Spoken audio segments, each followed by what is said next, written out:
ياسين والقرآن الحكيم. السلام عليكم ورحمة الله تعالى وبركاته. الحمد لله.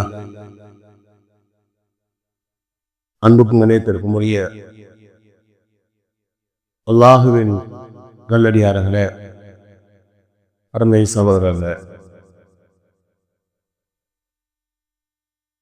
அல்லாஹ்வுடைய அளப்பெரும் கருணையினால் நாள்தோறும் ஒரு நபிமொழியை நாம் அறிந்து வருகின்றோம். அந்த அடிப்படையில் இன்றைய நபிமொழி என்னவென்றால், ஹஜ்ரத் ரசூலுல்லாஹி ஸல்லல்லாஹு அலைஹி வஸல்லம் கூறினார்கள், தஷப்பஹ பிகௌமின் ஃபஹுவ மின்ஹும் மன் தஷப்பஹ பிகௌமின் ஃபஹுவ மின்ஹும். யார் ஒரு சமுதாயத்துக்கு ஒப்பாக இருக்கின்றாரோ அவர்களை சார்ந்தவர். யார் ஒரு சமுதாயத்துக்கு ஒப்பாக இருக்கின்றாரோ அவர்களை சார்ந்தவர் என்பார் ஸல்லல்லாஹு அலைஹி வஸல்லம் சொன்னார். அதாவது எந்த சமுதாயத்தினுடைய கலாச்சாரங்களை, பண்பாடுகளை, பழக்க வழக்கங்களை பின்பற்றுகிறாரோ, ஒரு முஸ்லீம் பின்பற்றுகிறாரோ அவர் அந்த சமுதாயத்தை சார்ந்தவர் என்பதால் ஸல்லல்லாஹு அலைஹி வஸல்லம் கூறுகிறார். அன்பிற்கினியவர்களே, இந்த உலகத்திலே பல வகையான மதங்களுடைய மக்கள் வாழ்கிறார்கள். பல வகையான மதங்களை பின்பற்றக்கூடிய மக்கள் வாழுகிறார்கள். யூதர்கள், கிறிஸ்தவர்கள், காஃபிர்கள், இது மாதிரி முஸ்லிம்கள், இவர்கள் பிரபலமானவர்கள். இது மாதிரி பல வகையான மதங்களை உடைய மக்கள் வாழ்கிறார்கள் எல்லா நாட்டிலேயும். இப்ப இஸ்லாம் என்ன கூறுகின்றது இதை பற்றி? மற்ற மதங்களை சார்ந்த மக்களோடு எப்படி நடந்து கொள்ள வேண்டும், எப்படி நடந்து கொள்ளக்கூடாது என்பதை மார்க்கம் கூறுகிறது. மாற்று மத நண்பர்களோடு அவருடைய விருந்திலே கலந்து கொள்வதை மார்க்கம் தடை செய்யல. நல்லா விளைக்க 5 விஷயங்கள் உங்களுக்கு தான் சொல்றேன். முதல்ல, மாற்று மதத்தவர்களுடைய விருந்திலே கலந்து கொள்ளலாமா? தாராளமாக கலந்து கொள்ளலாம். பெருமானார் ஸல்லல்லாஹு அலைஹி வஸல்லம் காலத்திலே உக்பத் பின் அபீ முஐத் என்ற ஒருவருடைய விருந்திலே பெருமானார் ஸல்லல்லாஹு அலைஹி வஸல்லம் அவர்கள் கலந்து கொண்டதாக வரலாறுகளே வருகிறது. அது மாதிரி இரண்டாவதாக, மாற்று மதத்தை சார்ந்தவர்கள் அவருக்கு அன்பளிப்புகள் கொடுக்கிறார்கள், அதை பெற்றுக்கொள்ளாமா என பெற்றுக்கொள்ளலாம். ரோம் நாட்டினுடைய கிஸ்ரா கைசர் நாட்டுடைய மன்னர்கள் பெருமானாருக்கு அன்பளிப்பு கொடுத்தார்கள், பெருமானார் வாங்கி கொண்டார்கள். சொல்ல போனால் பெருமானார் ஸல்லல்லாஹு அலைஹி வஸல்லம் மனைவியரை ஒருவராக இருக்கிற மாரியத்துல் கிப்தியா அவர்கள் எகிப்து நாட்டினுடைய மன்னரான மக்கூக்கஸ் என்பவர் தான் அன்பளிப்பை கொடுத்தார். எகிப்து நாட்டிய மன்னர் மக்கூக்கஸ் என்பது அவருடைய பெயர். அவர் அன்பளிப்பாக கொடுத்தால் மாரியத்துல் கிப்தியா என்ற அடிமை பேர் பெருமானார் ஸல்லல்லாஹு அலைஹி வஸல்லம் உரிமை விட்டு அவர்களுக்கு ஆசிர்வார். அப்ப மாற்று மதத்தை சார்ந்தவர்கள் நமக்கு அன்பளிப்புகள் கொடுக்கிறார்கள், வாங்கிக்கலாமா? தாராளமாக வாங்கிக்கலாம். மூன்றாவதாக, மாற்று மதத்தை சார்ந்தவர்கள் உடல்நிலை சரியில்லாமல் இருக்காங்க, அவங்க நோய் நல விசாரிக்கலாமா? தாராளமாக அனுப்பும். பெருமானார் ஸல்லல்லாஹு அலைஹி வஸல்லம் அவர்கள் அவரிடத்தில் வேலை செய்த ஒரு யூத சிறுவருடைய உடம்பு சரியில்லாமல் இருக்கிற நேரத்தில் அவருக்கு வீட்டுக்கு சென்று பெருமானார் செஞ்சாங்க, நோய் நலம் விசாரித்தார்கள். அந்த பையன் ரொம்ப சக்கராத்துறையிலும் இருந்த நேரத்தில் பெருமானார் அவருக்கு கலிமாவை கற்றுக் கொடுத்தார்கள் என்பதெல்லாம் வருகிறது. கலிமாவை சொல்லிக் கொடுத்தாங்க, இந்த பையன் கலிமாவை சொன்னார் என்பதாக ஹதீஸிலே வருகிறது. பெருமானார் சொல்லுவாங்க, அல்ஹம்துலில்லாஹி அல்லதி அன்கதஹு மினன்னார், அவரை நரகத்தை விட்டு பாதுகாத்த அல்லாஹ்வுக்கு எல்லா புகழும் சொன்னார். அப்ப மாற்றுவத்தை சார்ந்தவர்கள் என்ன செய்யறாங்க? நம்முடைய நண்பர்கள் உடம்பு சரியில்லாமல் இருக்காங்க அப்படின்னு அதை போய் கலந்துக்கலாமா? என்ன செய்யறா? போய் அவருடைய வீட்டுக்கு சென்று அவங்கள விசாரிக்கலாம். அதே மாதிரி மாற்று மதத்தவருடைய அந்த ஜனாசாக்களிலே பிரித்தங்களில் ஒரு இறந்து போயிட்டாங்க, அந்த அதில் கடந்து கொள்ளாம அதுக்கு மரியாதை செய்யலாம அது கூடும். பெருமானார் ஸல்லல்லாஹு அலைஹி வஸல்லம் ஒரு தடவை மஸ்ஜித் நபவியிலே அமர்ந்த நேரத்திலே ஒரு யூதருடைய ஜனாசா சென்றது. பெருமானார் செஞ்சாங்க, எழுந்து நின்று மரியாதை செய்தார்கள். அப்ப சஹாபாக்கள் கேட்டாங்க, அது யூதருடைய ஜனாசா தானே, ஏன் அதுல போய் நீங்க எழுந்து நிற்கிறீங்க என்பதாக கேட்டாங்க. இப்ப பெருமானார் சொன்னாங்க, அவர் என்னை விட வயதிலே முதியவர், எனவே நான் என்ன செய்யறேன், எழுந்து நிற்கிறேன் அப்படின்னு சொன்னாங்க. கண்களை கண்ணீர் வந்தது காரணம் கேட்டாங்க. சொன்னாங்க, எனக்கு முன்னால என்னுடைய உம்மத்தை சார்ந்த ஒருவர் நரகத்துக்கு போறாரு என்பதாக பெருமானார் அழுதார்கள் என்ற வரலாறு வருகிறது. அஞ்சாவதாக செய்தி, நம்முடைய அண்டை வீட்டாராக இருக்காங்க, அவங்களுக்கு என்ன செய்யறது, நம்மளுடைய வீடுகள்ல இருந்து அந்த ஏதாவது நம்ம சமைக்கிறோம் அப்படின்னா அவங்க கொடுக்கலாமா அப்படின்னா கொடுக்கலாம் இல்லை கொடுக்கணும், முதல்ல அவங்களுக்கு தான் கொடுக்கணும். பெருமானார் சாஹிபுடைய வீட்டுடைய அண்டை வீட்டுல ஒரு யூதருடைய வீடு தான் இருந்துச்சு. ரசூலுல்லாஹ்வுடைய வீட்டுக்கு பக்கத்துல ஒரு அண்டை வீட்டார் ஒரு யூதராகத்தான் இருந்தார். பெருமானார் சாஹிபுடைய வீடுகள்ல அப்பப்ப என்ன செய்வாங்க, ஆடுகள் அறுத்து என்ன செய்வாங்க, சதக்காக்கள் செய்வாங்க, அதியாக்கள் அன்பளிப்பு என்ன செய்ய கொடுப்பாங்க. எப்போதெல்லாம் பெருமானாருடைய வீட்டிலே ஆடு அறுக்கப்படுகின்றதோ பெருமானார் முதல்ல கேட்பாங்க, அவங்க வீட்டுக்கு கொடுத்துட்டீங்களான்னு தான் கேட்பாங்க. பக்கத்துல இருக்கக்கூடிய யூதருடைய வீட்டுக்கு கொடுத்தீங்களாவே நிர்வாக கேட்பாங்க. அதனால பக்கத்துல நம்முடைய அண்டை வீட்டுல ஒரு யூதருக்கு ஒரு மாற்று மதத்தை சார்ந்தோ வந்தாங்கன்னா அவங்களுக்கு தான் என்ன செய்யணும், முதலாவதாக கொடுக்கும். அதனால என்ன செய்வாங்க, நம்ம குர்பானி தான் நம்ம அறுக்கிறோம் அப்படின்னா அந்த குர்பானியுடைய கறிதான் காசீர்களுக்கு கொடுக்கலாமான்னா தாராளமாக கொடுக்கலாம். எதை கொடுக்கக்கூடாது, நல்லா வளைக்குங்க, ஜக்காத்து மட்டும் தான் கொடுக்கக்கூடாது. ஜக்காத்துங்கிறது அது ஒரு இபாதத்து, ஒரு வணக்கம்ங்கிறதுனால ஜக்காத்து மட்டும் என்ன செய்யக்கூடாது, காசீர்களுக்கு கொடுக்கக்கூடாது. அது முஸ்லீம்கள் இருக்கக்கூடிய செல்வந்தர்களுக்கு கொடுக்கக்கூடாது. அதுபடி நம்முடைய பராமரிப்பில் இருக்க பெற்றோர்கள் பிள்ளைகள் இவ்வளவு கொடுக்கக்கூடாது, அவ்வளவுதான். அதே நேரத்தில் என்ன செய்ய மற்ற எல்லா வகையான உதவிகளும் என்ன செய்யலாம், அவரோட மாற்று மதத்தை சார்ந்தவர்களாக இருந்தாலும் அவங்களுக்கு கொடுக்கலாம் என்பதாக மாற்று மதத்தால் என்ன செய்வா, குடுக்கல் வாங்கல் பேச்சுவார்த்தைகள் இதெல்லாம் தாராளமாக கூடும். என்ன செய்யறது, இதெல்லாம் அவசியம். அது மாதிரி மாற்று மதத்துடைய தெய்வங்களை குறை சொல்வதை நோக்கம் தடை செய்யணும். தூரம் எல்லாம் அவன் அல்லாஹ் அவர் வணங்கக்கூடிய தெய்வத்திலேயே குறை சொல்லாதீர்கள் ராகுத்தாலா கூறுகிறான். அதனால மாற்று மதத்தார்களை குறை சொல்வதற்கு இவங்க எந்த தகுதியும் இல்லை, நம்ம எதுவும் செய்யக்கூடாது என்பது ஒன்று. சரி, அப்ப ரசூலுல்லாஹ் சொல்றாங்களே, யார் ஒரு சமுதாயத்தை போன்று நடக்கிறாரோ அவரை சார்ந்தவர் என்பதாக சொல்றாங்களே, என்ன அர்த்தம் என்றா அறிஞர் பெருமக்கள் எழுதுகிறார்கள், அவருடைய மத கோட்பாடுகளை பின்பற்றக்கூடாது. என்ன அர்த்தம், ரெண்டு விஷயத்தை சொல்றாங்க. முதலாவது, அவருடைய மத கோட்பாடுகளை பின்பற்றக்கூடாது ஒண்ணு. இரண்டாவதாக, பெருமானார் ஸல்லல்லாஹு அலைஹி வஸல்லம் சுன்னத்துக்கு மாற்றமாக அவர் கடைபிடிக்கிற ஒரு விஷயத்தை அவர் செய்யக்கூடாது. இந்த ரெண்டு மட்டும் ஞாபகம் வச்சுக்கணும். மத கோட்பாடுகளையும் அவர் பின்பற்ற தேவையில்லை. என்ன மத கோட்பாடுனா என்ன, ஹதீஸ்ல நிறைய செய்திகள் வருகிறது. அபூதாவூது கிதாபில் ஒரு ஹதீஸ் வருகிறது, 1134வது ஹதீஸாக வருகிறது.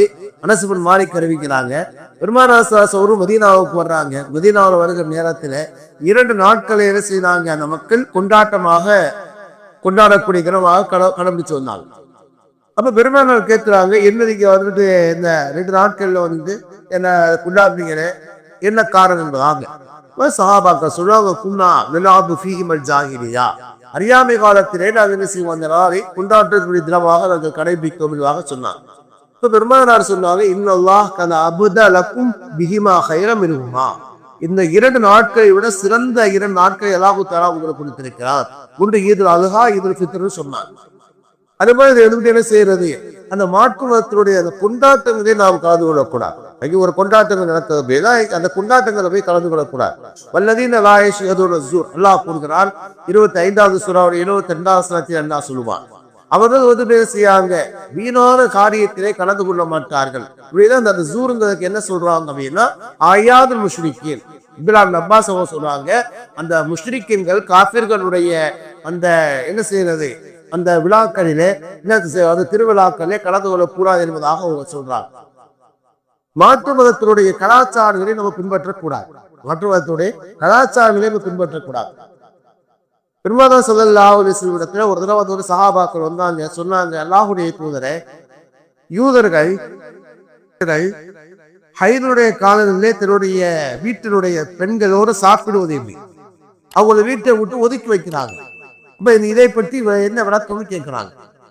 அல்லாஹ் இந்த ஆயத்தை இறக்கி வச்சா 2வது சூராவுடைய 222வது வசனம், நபியே, மாதவிடாய் எப்படி இடத்துல கேட்கிறாங்க, மாதவிடாய் காலத்துல இந்த பெண்களிடத்துல எப்படி நடந்து கொள்ள என்பதாக கேட்கிறாங்க. புதுகுவாதா, அது ஒரு கஷ்டமான நேரம். அந்த நேரத்துல என்ன செய்யுங்க, அவரை விட்டு நீங்கள் விலகி கொள்ளுங்கள். ஆனா என்ன செய்யறீங்க, அவங்களோடு என்ன செய்யாதீங்க, உறவு கொள்ள வேண்டாம். அவங்களோடு உறவு கொள்ள வேண்டாமே தவிர, ஆனா மற்ற எல்லா விஷயத்திலையுமே அவங்களோடு சேர்ந்து இருக்குது என்பதாக என்ன செஞ்சாங்க, பெருமானார் சொன்னாங்க. அப்படின்னா அந்த நேரத்துல கணவன் மனைவிகள் சேரக்கூடாதே தவிர மற்ற எல்லா விஷயத்திலுமே ஒன்றாக இருங்கள், அந்த நேரத்துல ஓடு சாப்பிடுங்க என்பதாக பெருமாள் என்ன செஞ்சாங்க, சொல்லி கொடுத்தார். அப்ப என்ன செய்வாங்க, இது நம்முடைய கலாச்சாரம், மாற்று மதத்தின் கலாச்சாரம் இல்லை. மாதவிடாய் காலத்திலே அந்த பெண்களை ஒதுக்கி வைப்பதெல்லாம் நம்முடைய கலாச்சாரம் இல்லை. அவனோடு எல்லா விஷயம் அவனோடு உண்ணாக சாப்பிடுவது, பேசுவது, படுப்பது எல்லாம் கூடும். உறவை விட்டும் தவிர்க்க வேண்டியதாக மார்க்கம் கூறுகிறது. அதே மாதிரி பாத்தீங்கன்னா பெருமானார் சொல்லுவாங்க, சூரியன் உதயமாகிற நேரத்துல, சுபுவுக்கு பிறகு சூரியன் உதயமாகும் வரைக்கும், அசருடைய நேரத்திலே சூரியன் மறைகிற வரைக்கும் எது செய்யாதீங்க, தொழுகாதீங்க என்பதாக சொல்லுவாங்க. ஏன் தொழுகாதீங்க? அப்ப பெருமானார் சொல்லுவாங்க, அந்த நேரத்துல காபிர்கள் என்ன செய்யறாங்க, சூரியனுக்கு சஜ்தா செய்கிறாங்க. இந்த நேரத்துல காபிர்கள் என்ன செய்யறாங்க, சூரியனுக்கு சஜ்தா செய்கிற காரணத்தினால அதுல நீங்க என்ன செய்யாதீங்க, துஆரியமாக சொன்னாங்க. அதே மாதிரி மார்க்கம் எந்த அளவுக்கு கூறுகிறது அப்படின்னா, அவர்கள் சொல்லக்கூடிய வார்த்தையை கூட நீங்க சொல்ல வேண்டாம் மார்க்கம் கூறுகிறது. அவங்க சொல்லக்கூடிய வார்த்தையை நம்ம சொல்ல வேண்டாம். என்ன அர்த்தம் அப்படின்னா, அவங்க ஹாப்பி நியூ இயர்னு சொல்றாங்க அப்படின்னா நம்ம அதை சொல்ல தேவையில்லை. அதுக்காக உங்களுக்கு இதை சொல்றேன் அப்படி, அவங்க ஹாப்பி நியூ இயர் சொல்றாங்க சொன்னா என்ன என்பதாக அப்படின்னு மார்க்கம் தடை செய்கின்றது. அவர் சொல்லக்கூடிய அந்த வார்த்தைகளை நீங்கள் சொல்ல வேண்டாம் என்பதாக மார்க்கம் கூறுகிறது. குர்ஆனிலே அல்லாஹ் தஆலா ஒரு செய்தியை கூறுகிறார். 2வது சூராவுடைய 104வது வசனம், யா அய்யுஹல்லதீன ஆமனூ தக்கூலு ராயினா வக்கூலு உன்துர்னா, நீங்கள் ராயினாங்கிற வார்த்தையை சொல்லாதீர்கள், உன்துர்னாங்கிற வார்த்தையை சொல்வீர்களாக. அது என்ன அர்த்தம் அப்படின்னா, பெருமானார் ஸல்லல்லாஹு அலைஹி வஸல்லம் வஹி வருகிற நேரத்துல பெருமானார் வேகமாக ஓதி காமிப்பாங்க. ஏன்னா மறந்து போயிருமோங்கிறதுக்காக வேண்டி என்ன செய்வாங்க, ஜிப்ரீல் அலைஹிஸ்ஸலாம் சொன்ன உடனே வேகமா ஓதி காமிப்பாங்க. அப்ப சஹாபாக்கள் சொன்னாங்க, ராகினாங்கிற வார்த்தையை சொல்லுவாங்க. அது யூதர்கள் சொல்லக்கூடிய வார்த்தை. யூதர்கள் உட்கார்ந்து போக ராகினா சொல்லுவாங்க. ராகினாங்கிற வார்த்தையில அதாவது கொஞ்சம் இதனை கவனித்துக் கொள்ளுங்கள் என்ற அர்த்தம் இருக்கிறது, கொஞ்சம் கவனித்துக் கொள்ளுங்கள் என்ற அர்த்தம் இருக்கிறது. அதே நேரத்திலே அது ஒருவரை இழிவாக சொல்லக்கூடிய வார்த்தையும் இருக்கிறது. மடையன் இடையன் என்பதாக இழிவாக சொல்லக்கூடிய இழிவான ஒரு பொருளை தரக்கூடிய வார்த்தை அது. அவங்க என்ன செஞ்சாங்க அப்படின்னா, யூதர்கள் அந்த அர்த்தத்தை மனசுல வச்சுக்கிட்டு அதை சொன்னாங்க. பெருமானாரை இழிவாக நினைக்கிற, இழிவாக சொல்லுங்கிற எண்ணத்துல ஒன்று சொன்னாங்க. அப்ப அது சஹாபாக்களுக்கு தெரியாத யதார்த்தமா சொன்னாங்க. அப்ப அல்லாஹ் தஆலா சொன்னார், நீங்க ராயினாங்கிற வார்த்தையை சொல்லாதீர்கள். ஏன்னா நீங்க ராயினாங்கிற வார்த்தையை சொல்லுகிற நேரத்திலே அது அப்படி ஒரு தவறான ஒரு அர்த்தத்துக்கு ஒரு இடம் இருக்கிறது. அதனால நீங்க அதை சொல்லாதீங்க, உன்துர்னா என்பதாக சொல்லுவீர்களாக அல்லாஹ் தஆலா சொல்லிக் கொடுத்தார். என்ன சொல்றாங்க அப்படின்னா, மாற்று மருத்துவர்கள் பயன்படுத்தக்கூடிய அந்த வார்த்தைகளை கூட நம்ம சொல்லக்கூடாது என்பதாக மார்க்கம் கூறுகிறது. அப்ப மாற்று மதத்தார்களோடு என்ன செய்யக்கூடாது, எந்த விதத்திலேயுமே தன்னுடைய சொல்லாலும் செயலாலும் ஒத்து போகக்கூடாது. அதனாலதான் ஆஷ்டூராவுடைய நோம்பன்னைக்கு கூட பெருமானார் மதீனாவுக்கு வருகிற நேரத்துல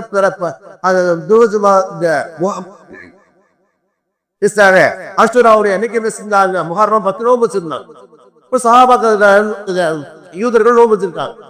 ரசூலுல்லாஹ் கேட்டாங்க, என்ன இன்னைக்கு நோம்பு வச்சிருக்கீங்க என்பதாக. இப்போ சொன்னாங்க, மூசா அலைஹிஸ்ஸலாமுக்கு வெற்றி கிடைச்ச நாள் என்பதாக. அப்பதான் ரசூலுல்லாஹ் சொன்னாங்க, நஹ்னு அஹqqu பி மூஸா மின்கும், இவர்களை விட உங்களை விட மூசா அலைஹிஸ்ஸலாமை கூட நாங்கள் ரொம்ப தகுதியானவங்க, அவளை பின்பற்றுவதற்கு நாங்கள் தகுதியானவங்க என்பதாக சொல்லிவிட்டு சொல்றாங்க. நாங்கள் நோம்பு ஒப்புவதாக சொல்லிவிட்டு பெருமானார் சொல்றாங்க, சூமு யௌமல் கவ்லுஹு பாதர் யௌமுல் பாதர், ஒரு நாளைக்கு முந்தி ஒரு நாளைக்கு பிந்தியர்கள் நோம்பு வையுங்கள், அவர்களுடைய கலாச்சாரத்தை பின்பற்றக்கூடாது என்பதாக என்ன செஞ்சாங்க ரசூலுல்லாஹ் சொன்னாங்க. அது மாதிரி யூதர்கள் கூட என்ன செஞ்சாங்க, மீசையை பெருசா வச்சிருப்பாங்க, தாடியை பிறப்பாங்க. பெருமானார் சொல்லுவாங்க, யூதர்களுக்கு மாறு செய்யுங்கள், நீங்க என்ன செய்யுங்க, மீசையை கத்தரித்து விடுங்கள், என்ன செய்யுங்க, தாடி நிறைய வைங்கிறதாக சொன்னாங்க. அத எல்லா விஷயத்திலையுமே அவர்களுடைய கொள்கைகளுக்கும் கோட்பாடுகளுக்கும் என்ன செய்யக்கூடாது, மாறு செய்யக்கூடாது. அதே மாதிரி பெருமானாருடைய சுண்ணத்துக்கு மாறு செய்யக்கூடாது. இப்ப முடி வைக்கிறது செய்யறது, தாடியை வைக்கிறது, மீசை வைக்கிறது, அதெல்லாம் என்ன செய்யறது ஒரு சாதாரண விஷயம் தான். ஆனா அதே நேரத்திலே அவர்களுடைய கடைபிடிக்கிறதுனால ரசூலுல்லாஹ் என்ன சொல்றாங்க, நீங்க என்ன செய்யாதீங்க, அவங்க மாதிரி மீசையை பெருசா வச்சுட்டு தாடியை செய்யாதீங்க, குறைக்காதீங்க என்பதாக என்ன செய்யாதுங்க மார்க்கம் சொல்லி ரசூலுல்லாஹ்வுடைய சுன்னத்தை பின்பற்றணும். சஹாபாக்கள் எந்த அளவுக்கு இருந்தாங்கன்னா, கடைசியா ஒரு செய்தி, சஹாபாக்கள் எந்த அளவுக்கு இருந்தாங்க என்பதா, அந்த கலாச்சாரத்தை பின்பற்றக்கூடியவர்களை கூட சஹாபாக்கள் வெறுத்தார்கள். தான் கடைபிடிக்கிறங்கிறது மட்டும் இல்ல, அதை கடைபிடிக்கக்கூடிய மக்களை கூட வெறுத்தாங்க. பெருமானார் அது உமரே ஃபாரூக் கூட்டத்தில் என்ன செய்யறாங்க, ஜியா அப்படின்னு ஒரு சஹாபி வர்றாங்க. வந்து சலாம் சொல்றாங்க, அவங்க பதில் சொல்லல. உடனே அவங்க என்ன செய்யறாங்க, அது உமரை பாருக்குடைய மகன் ஆசிம் இடத்துல போய் சொல்றாங்க, நான் வந்து சலா சொன்னேன் உங்களுடைய தந்தை பதில் சொல்ல என்பதாக. ஆசிம் அவங்க கேட்கிறாங்க, தன்னுடைய தந்தை உமரை பாருக்குடைய கேட்கிறாங்க, ஏன் அவங்க சலா சொன்னாங்களா நீ பதில் சொன்னாங்களா?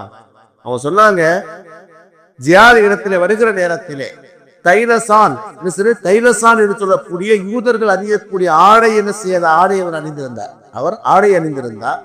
அது மட்டுமல்ல, யூதர்களை போன்ற மீசையை பெருசா வச்சிருந்தாரு. அதனால நான் பதில் சொல்ல என்பதாக. ஆசிம் அவர்கள் ஜியாத் சொல்றான். சொன்ன உடனே ஜியாத் அந்த ஆடையை மாற்றி விட்டு அத மீசையை கத்தரித்து விட்டு வந்து வர்றாங்க. வந்து சலா சொல்றாங்க, இப்ப பதில் சொல்லி விட்டு சொன்னாங்க, முன்பை விட நீங்க இப்போது அழகா இருக்கு என்பதாக சொன்னாங்க. சொல்லக்கூடிய செய்தி என்று சொன்னால், மாற்று மதத்தவர்களோடு நெருக்கமாக நேசமாக இருப்பதை எல்லாம் மாற்றும் தடை செய்யலாம். ஆனால் ஒரே ஒரு விஷயம், அவருடைய மத கலாச்சாரங்களை நாம் பின்பற்றக்கூடாது. அதே நேரத்தில் அவருடைய சுண்ணத், பெருமாளுடைய சுண்ணத்துக்கு மாற்றமாக இருக்கக்கூடாது. சுண்ணத்துக்கு மாற்றமாக அவங்க வாரி பஃபே ஐட்டத்தில் வந்து பேசுது, நின்றுகிட்டு சாப்பிடுறது, நின்றுகிட்டு என்ன செய்யறது, நின்றுகிட்டு குடிக்கிறது, இதே மாதிரியான கலாச்சாரங்களை என்ன செய்ய மாற்றம் தடை செய்ய. அதனால பெருமானா ஸல்லல்லாஹு அலைஹி வஸல்லம் சுன்னத்தான வாழ்க்கை வழிமுறைகளை கடைபிடிக்க பாக்கியத்தை அல்லாஹ் தஆலா உலகத்தில் வாழ்கிற அனைவருக்கும் நமக்கு வழங்குவாராக. அல்ஹம்துலில்லாஹி ரப்பில் ஆலமீன். சுப்ஹான அபிஹம்தி சுப்ஹானக்கல்லாஹும்ம வபிஹம்திக அஷ்ஹது அல்லா லா இலாஹ இல்லா அன்த அஸ்தக்ஃபிருக வ அத்தூபு இலைக். ஆமீன். சுப்ஹான ரப்பிக ரப்பில் இஸ்ஸத்தி அம்மா யசிஃபூன். ஸலாமுன் அலல் முர்ஸலீன். அல்ஹம்துலில்லாஹி ரப்பில் ஆலமீன்.